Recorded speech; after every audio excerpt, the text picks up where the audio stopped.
So, here is the pea plot. As mentioned in an earlier video, all this was grown on pretty much pure coal, although the pile had been laying there for a couple of years. And then it was pretty high. It was several cubic meters of coal that had been shaved off, and then the bottom, shall we say, 5 to 20 centimeters, a little bit depending, has been left. And as you can see, we have pods here. But they're not terribly big. They're very small. These, some got a little bit bigger and nicer than others. But this is not very surprising, considering that first of all, the soil hasn't really matured properly. The other is that they were grown very densely, and oh yeah, it seems like where I have been cutting, they've taken significantly more damage. Yeah, you see the rock. I went through cutting here, thinking that those I did not cut the stem off would do fine, but I guess they got a little bit susceptible to diseases. In any event, I will probably be harvesting these in a few more weeks. Just gonna make sure that the peas are properly matured and ready to dry, so I can, yeah, I guess this one is something I can take now. Before like in the meanwhile, these are growing. Like I've been coming by occasionally and just, eating a few of the nicer green ones. I could do that, but now I want to store it up. There is a variety of yellow and green peas here, which doesn't necessarily mean it's a different variety. It's just different maturity, though I suspect they probably use different ones.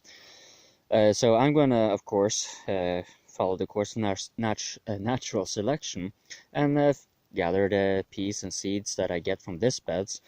And as I keep buying more peas, they will be hopefully the most resilient ones to be growing in the area.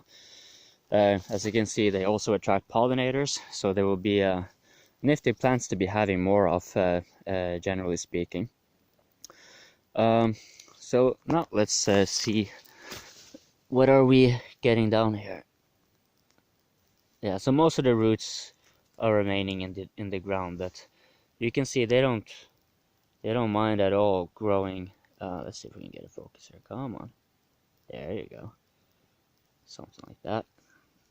So this is pretty much just coal, which of course, as the roots start breaking down, you will be having more organic matter along with the coal and better soil. You can also just dig this part down.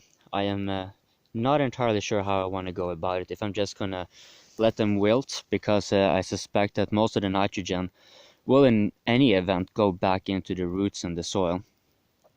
And then I can simply cut them and char them and just, I guess, throw it right on here again and lock it up, the carbon. It's nice to see the shrooms are increasing activity. I'm not sure if these are edible, but yeah, mycology and fungi and stuff like that is a completely different thing, very complicated. Well, in any event, yeah, that's a very simple pea farm. It will, year one, it will be very interesting to see how this one pans out year two, because I will do exactly the same thing. One thing we can probably notice, I think so at least, these two trees seems to have grown significantly more since the ones I took in, the clips I took in April. So yeah, well, we'll see. Bye bye.